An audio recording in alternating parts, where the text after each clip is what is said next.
So me and Taylor, the student SAMs at Jacobs, come together one block a day during first block, and we work together to schedule Mr. Breggy's day. Now, we use Outlook Calendar to schedule meetings, instructionally based things, walkthroughs with teachers, and meetings with feedback with other teachers. We also have this day called SAM Day, which we called last year as the Bird's Eye View, where Mr. Breggy personally becomes a student for an entire day and visits core-like classrooms. We send them, it's like say we were going to send him to a math class. We send him for the first hour, he'd go to a math class and experience it through the eyes of a student, doing homework, going with the lesson, working with students. He'd also then go to second block, which would be another math class with a different teacher. This allows him to compare and contrast the teaching methods and to figure out what exactly benefits the student. How did you get selected to be a student SAM? Last year, Mr. Breggy and Robin Lasik, the first year SAM, they worked together looking through the yearbook to see if there's any trustworthy individuals. And my name came up. So I was Great. opted for that. And they called me down the office to talk to Robin, and Robin just explained to me what the SAM program was and how it was a beneficial thing and how they were the first to actually use a student SAM. So I was kind of honored to actually be asked to do this, and therefore it went on. And then Taylor, we were going to work on a movie with a student shooting to revamp the old one about safety in schools and how to actually go through the regulations and everything.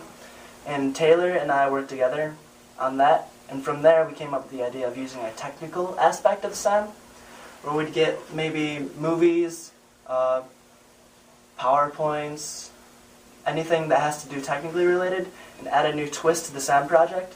So that would help get the word out there of what the SAM project actually is, instead of just doing it.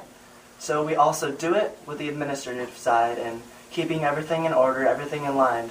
And then we also added the new twist of trying to get it out there and new.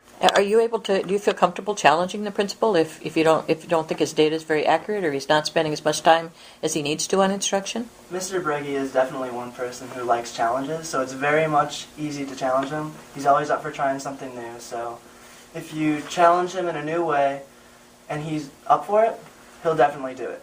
So say, like one of our main goals from this year was to compare it to last year to get 1,000% more walkthroughs. Mm-hmm. And so far, up to date, we already have 800% more. So he's doing well. He's doing what kind of a grade well. would you give him? B+. And that's been, I think, the biggest growth for myself and for the teachers is to get them to work more collaboratively, even just with assessment techniques and strategies and just homework. I mean, there were times sitting in a feedback meeting where I would start and say, I still have my homework because you never collected it. Mm-hmm. And never once did I see this connected to today's teaching objective. Right. Or maybe I did. And this is really important for our school because we've now adopted common assessments. We are collecting data now on common assessments, and in order for us to move to getting good data on our students, I have to have them working more together if that final assessment is the same for each of these classes. So it'll be interesting to look at what that data is now based on the information that I'm getting from the different classes in the same area. This year, I've also stepped out of, I was a math teacher, so that's certainly my strength, but Ryan and Taylor have scheduled me as a student into areas outside of my comfort zone, like music, where, again, the expectation is that I'm fully engaged. And so I found myself first block in an orchestra class with a cello. An area that I'm still struggling in is how unpredictable my day is. And I think that I'm doing a good job with the keeping up with the instruction piece, like when something happens. You're definitely meeting your goal, which is the main thing. And that's great because it's increasing. Where I'm still struggling, because I think it's good data for me, is the non-instructional, like where I'm spending my time still. Like I had a parent meeting at 10 and that I couldn't push that off to somebody else. And I think, to me, I didn't think it was important before. We were talking about how, it was all instruction, how are you spending your time? I think it's just as important now, and where our conversations have been is, okay, what is it about the non-instructional part that is taking up a lot of your time so that, there are 17 administrators in this building. I need some help. And they've been really good about, well, what about this person and what about this person, because they know the team and they know the school culture. So it's looking at, instead of just instruction, the non-instructional, the managerial part, and where am I spending a lot of my time. Where I'm struggling still is parent phone calls, the non-instructional part, putting it in my calendar, because most of the time it just,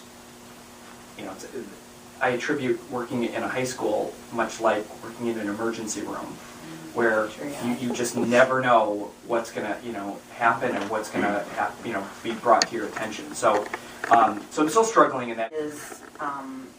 Is helping, making your day run more smoothly, your weeks run more smoothly. Mm-hmm. But what you're still not getting is the deep data about where your management time is being spent, because it's really difficult to figure out how to delegate if you don't know exactly where it's being spent. And document. I mean, because I'll go from a parent phone call, answering an email, to it's coming back to my calendar and doing that. And I don't know if that's where I need Shar to be more proactive in doing that, because she has rights to my calendar, but that's important to me to find out where that, because I still have a lot of management, I still have a lot of room to grow in this program, and I'm aware of that, but I think in order for me to move, I have to know where that time is, kind of categorically, so that I can look at what it is to move it. So right now, you are pre-calendaring only minimally the percentage of, what's your goal? Our goal this month is 36. 36%. So minimally, you are pre-calendaring 36% of this time. Are you pre-calendaring any management time? I was just going to say, most of it, like what we're doing is focusing on instructional. I just realized that while we were talking, because I guess I just came up with an idea of how we can do that. But most of the stuff that involves management, like phone calls and parent meetings, me and Taylor don't exactly get. It's more so a secretary, right? Mm-hmm. So I'm just thinking, maybe if we can ask Mrs. Gall if we could, collaborate more, just like us three. Mm-hmm. Taylor, me, and her, and work on the time tracker and pre-calendaring stuff, so that we're all on the same line. Because I realize now that we're three different things. You're doing it all. You're the one that does it. We're the one that plan the instructional time. So we're in charge of making sure you do instructional stuff. And she's the one that makes sure you do the stuff that you guys actually do need to do, like parent phone calls that you do need to do. And right. And she's been very good. Yeah, definitely. Very, very good about being that person to, tell that parent, no, a Saturday detention, you are not going to speak to Mr. Brady about that. That you're going to go to a dean, or at least start there. And she's been very good about when they're in class to, if something is on my calendar and I have a parent in here, she has no qualms about knocking on that door now and saying to the parent, you are supposed to be in room 232. That's changed from last year. She has more confidence now to say, this is where you need to be, and she'll interrupt me. She will open that door, and most of the time, the problem's been solved. There's been a resolution. Next month, what I really like to see when I come back for the next time is really, let's look at those management descriptors then, because that's really where yes. you want to.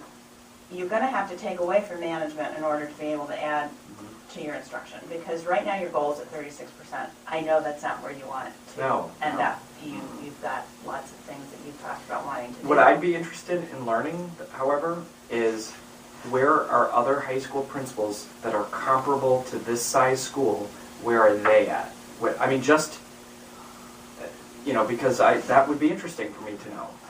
Just because it is literally... But for next time then, we want to really look at the management stuff and where you want to decrease your time. So be looking at that between now and then. And working with your administrative team, get that data out there, share it with them, and talk to them about all the things you have on your plate. And then the other thing that you were talking about still doing is that parent piece and how you're...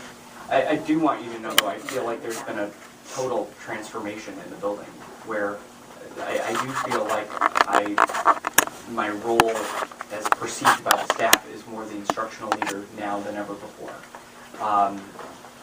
And there is accountability to the instruction now, and it's what's changed with the increases being over 800% of my walkthroughs in the building. No longer do the students turn around when I walk in. Does the teacher, feel surprised? That's what do you want? Absolutely. That does not happen anymore, and that's been the biggest transformation since I started the program. That's incredible evidence. Yes. That this is having an impact. Yeah, it's not.